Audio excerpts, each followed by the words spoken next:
वार्षिक परीक्षा 2022 कक्षा 11 हिंदी साहित्य का जो असली पेपर है वो आपके मिल चुका है। नमस्कार बच्चों, स्वागत है आप सभी का आपके अपने YouTube चैनल में। अगर आप कक्षा 11 के विद्यार्थी हैं तो इस वीडियो को आपको कंप्लीट देखना है और आज के इस वीडियो में मैं आपको कक्षा 11 हिंदी साहित्य का जो आपकी वार्षिक परीक्षा का पेपर है वो इस वीडियो में मैं आपको बताने वाला हूं। तो वीडियो को आपको अंत तक देखना है और एग्जाम से पहले इस कंप्लीट पेपर को आपको अच्छे से तैयार करना है। तो सबसे पहले आप देख सकते हैं पेपर में आपको खंड 1 दिया गया है और इसमें पहला प्रश्न है आपके कि नीचे लिखे गद्यांश को ध्यान से पढ़कर दिए गए प्रश्नों के उत्तर दीजिए। तो ये आपको गद्यांश दिया गया है जो आपको अच्छे से पढ़ना है। यदि ये गद्यांश आपने अच्छे से पढ़ लिया तो इस गद्यांश से जितने भी आपके क्वेश्चंस आपको पूछे गए हैं तो ऑल क्वेश्चंस है वो आप आराम से कर सकते हैं। तो यहाँ पर आप देख सकते हैं पहला ए ऑप्शन में आपको प्रश्न पूछा है कि धर्म से तात्पर्य है। तो ए ऑप्शन में आपके पुण्यक्रम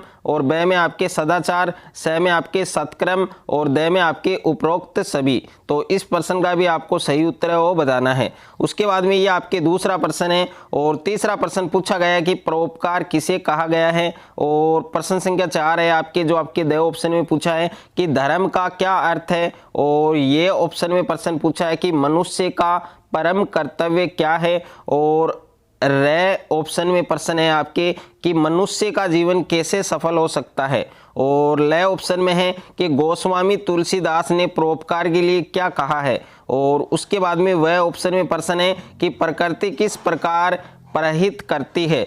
तो इन सभी प्रश्नों के जो उत्तर है वो आपको अच्छे से देने हैं। उसके बाद में दूसरा प्रश्न आप देख सकते हैं कि निम्नलिखित अपठित पद्यांश को ध्यानपूर्वक पढ़कर नीचे लिखे प्रश्नों के उत्तर दीजिए। तो ये आपके पद्यांश है जो आपको अच्छे से पढ़ना है। यदि ये पद्यांश आपने अच्छे से पढ़ लिया तो इस पद्यांश से जितने भी आपके क्वेश्चंस पूछे गए हैं तो सारे प्रश्न हैं वो आप आराम से कर सकते हैं। तो यहाँ पर पहला प्रश्न है कि कवि किस बात के लिए प्रेरित कर रहा है और दूसरा प्रश्न है आपके कि इस संसार में किस प्रकार के व्यक्ति को अन्याय सहन करना पड़ता है और तीसरा प्रश्न है कि कविता का मूल संदेश क्या है, यानी मूल संदेश है वो बताना है। और नेक्स्ट है आपके कि 2 बार नहीं यमराज कंठ धरता है उक्ति से क्या तात्पर्य है, क्या अभिप्राय है।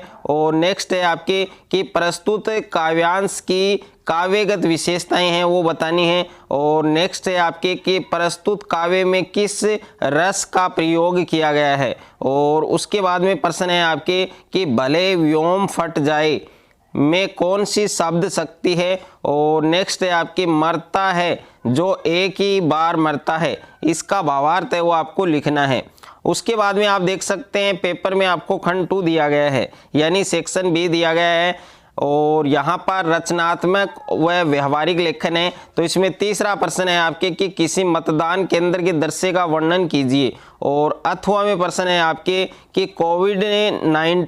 कोविड-19 महामारी से उत्पन्न हुई स्थिति का अपने शब्दों में वर्णन कीजिए। और उसके बाद में प्रश्न संख्या 4 है आपके कि प्रधानाचार्य राजकीय उच्च माध्यमिक विद्यालय सीकर की ओर से पुलिस अधीक्षक सीकर को एक सरकारी पत्र लिखिए जिसमें बोर्ड की परीक्षा के दौरान विद्यालय परिसर में उचित पुलिस बल नियुक्त करने का आग्रह किया गया हो। और अथवा में प्रश्न है कि दूरदर्शन केंद्र जयपुर में समाचार उद्घोषक हेतु दूरदर्शन के निदेशक को आवेदन पत्र है वो लिखना है। और उसके बाद में नेक्स्ट है आपके प्रश्न संख्या 5 है कि प्रतिवेदन को परिभाषित कीजिए और आपके विद्यालय के वार्षिकोत्सव का प्रतिवेदन है वो लिखना है। और अथवा में प्रश्न है कि प्रतिवेदन का अभिप्राय स्पष्ट करते हुए इसकी कसौटी तथा प्रमुख गुणों का उल्लेख कीजिए। और नेक्स्ट है आपके प्रश्न संख्या 7 है कि प्रेस विज्ञप्ति किसे कहते हैं और एक उदाहरण द्वारा आपको ये स्पष्ट करना है। और अथवा में प्रश्न है आपके कि परिपत्र से आप क्या समझते हैं और इसमें ध्यान देने योग्य जो बातें हैं वो लिखनी है। और प्रश्न संख्या 7 है कि कार्य सूची किसे कहते हैं, कार्य सूची के स्वरूप पर संक्षेप में प्रकाश डालिए। और अथवा में प्रश्न है आपके कि कार्यवर्त को परिभाषित कीजिए और विद्यालय की विकास समिति की बैठक का कार्यवर्त है वो लिखना है। और उसके बाद में नेक्स्ट है आपके प्रश्न संख्या 8 है कि निम्नलिखित प्रश्नों के दिए गए विकल्पों में से समुचित जो विकल्प है उसका चयन करना है, यानी सही विकल्प का आपको चयन करना है। जिसमें पहला है आपके कि हिंदी वर्णमाला का प्रथम वर्ण होता है, तो इसमें 4 ऑप्शन आपको दे रखे हैं, कौन सा ऑप्शन आपका सही होगा वो लिखना है। और दूसरा प्रश्न है कि शब्द किसकी मूल इकाई है, तो इसमें भी आपके 4 ऑप्शन हैं। और तीसरा प्रश्न है कि हिंदी के शब्दकोश हैं, पारिभाषिक कोश हैं, या लोक भारती मुहावरा कोश, या संत साहित्य कोश, या उपरोक्त सभी, तो इसमें भी 4 ऑप्शन आपको दे रखे हैं। और उसके बाद में नेक्स्ट है आपके शब्दकोश में से अक्षर से आरंभ होने वाले शब्दों का क्रम वो क्या होता है। और उसके बाद में 5वां प्रश्न है कि ध्वनियों का सार्थक समूह क्या कहलाता है, शब्द कहलाता है, या वर्ण, या वाक्य, या फिर भाषा, तो इसमें भी 4 ऑप्शन आपको दिए गए हैं, तो सही ऑप्शन है वो आपको लिखना है। और इसी प्रकार से ये क्वेश्चन करना है आपको। ये आपके 7वां क्वेश्चन है कि कौन सा शब्द शब्दकोश से पहले आएगा, तो इसमें भी आपके 4 ऑप्शन दे रखे हैं आपको। और उसके बाद में 8वां प्रश्न है कि शब्दकोश में सर्वप्रथम वर्ण आता है, ए आता है, या अनुस्वार, या क, या विसर्ग, तो इसमें भी 4 ऑप्शन आपको दिए गए हैं। उसके बाद में प्रश्न संख्या 9 है आपके कि निम्नलिखित में से किन्हीं 2 प्रश्नों के उत्तर लिखिए, तो इसमें पहला प्रश्न है कि संचार से आप क्या समझते हैं, संचार के कौन कौन से प्रकार हैं।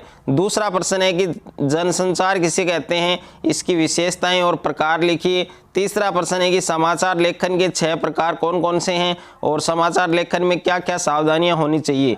और नेक्स्ट है आपके इंटरनेट क्या है, यह संचार का कौन सा माध्यम है, और इसके लाभ व हानियां हैं वो आपको लिखनी है।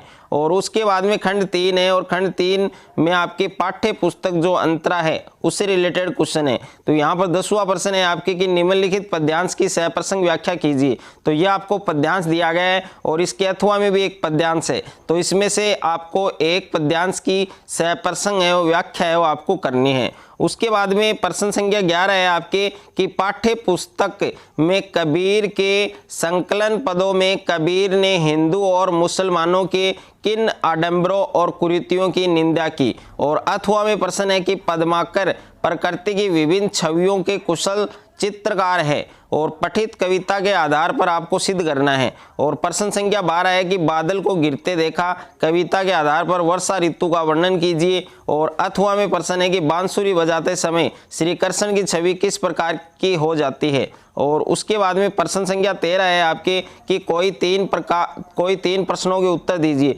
तो इसमें आप देख सकते हैं टोटल आपको 5 प्रश्न दिए गए हैं, लेकिन आपको 3 ही प्रश्नों के जो उत्तर है वो लिखने हैं। और उसके बाद में प्रश्न संख्या 14 है आपके कि निम्नलिखित गद्यांश की सहप्रसंग व्याख्या कीजिए, तो यह आपको गद्यांश दिया गया है, और इसके अथवा में भी एक गद्यांश है, तो इसमें से एक गद्यांश की आपको सहप्रसंग व्याख्या है वो करनी है। उसके बाद में प्रश्न संख्या 15 है कि व्यंग्य विद्या में भाषा सबसे धारदार है, और परसाई जी की रचना को आधार बनाकर इस कथन के पक्ष में अपने विचार प्रकट कीजिए। और अथवा में प्रश्न है कि खानाबदोश कहानी के आधार पर मानव की चरित्र विशेषताएं हैं वो आपको स्पष्ट करनी है। और उसके बाद में प्रश्न संख्या 16 है कि किन्हीं 2 प्रश्नों के उत्तर दीजिए, तो पहला है कि हामिद ने चिमटे की उपयोगिता सिद्ध करते हुए क्या तर्क दिए। और दूसरा प्रश्न है कि दोपहर का भोजन कहानी का उद्देश्य स्पष्ट कीजिए। तीसरा है भव्य पुरुष ने कहा कि जहां अंधकार है वहीं प्रकाश है, इसका क्या तात्पर्य है। और नेक्स्ट है आपके गूंगा दया या सहानुभूति नहीं अधिकार चाहता था, इसको हमें सिद्ध करना है। और उसके बाद में नेक्स्ट है आपके प्रश्न संख्या 17 है कि कबीर दास जी का जीवन परिचय और काव्य परिचय लिखना है, और इसके अथवा में भी एक प्रश्न दे रखा है। अगर आप ये वाला करना चाहते हैं तो ये प्रश्न भी आप कर सकते हैं। उसके बाद में है खंड 4 जो आपके अंतराल, इसमें 18वां प्रश्न है कि किन्हीं 5 प्रश्नों के उत्तर दीजिए, तो इसमें केवल आपको 5 प्रश्नों के उत्तर है वो लिखने हैं। जिसमें पहला प्रश्न है कि एकांकी अंडे के छिलके का मूल भाव क्या है। दूसरा है अंडे के छिलके के आधार पर वीणा की चारित्रिक विशेषताएं लिखिए। तीसरा है कि एकांकी को परिभाषित कीजिए, एकांकी व नाटक में अंतर लिखिए। और ये आपके नेक्स्ट है तत्कालीन परिस्थितियों में अंडे के छिलके एकांकी के एक प्रासंगिकता है, और इसको हमें स्पष्ट करना है। और नेक्स्ट है क्या अभाव अधूरापन मनुष्य के लिए प्रेरणादायी हो सकता है। आवारा मसीहा के आधार पर आपको बताना है। और नेक्स्ट प्रश्न है, शरद को कहानी लेखन की प्रेरणा कैसे मिली। और उसके बाद में जीवन विद्या का परिचय प्रस्तुत करते हुए विष्णु प्रभाकर द्वारा रचित आवारा मसीहा की जीवन संबंधी जो विशेषताएं हैं वो आपको लिखनी है। तो देखिए एग्जाम से पहले ये हिंदी साहित्य का जो पेपर है ये आपको कंप्लीट तैयार करना है। यदि आपको हिंदी साहित्य के पेपर में वार्षिक परीक्षा 2022 में पूरे में से पूरे नंबर लाने हैं तो ये कंप्लीट पेपर आपको अच्छे से तैयार करना है।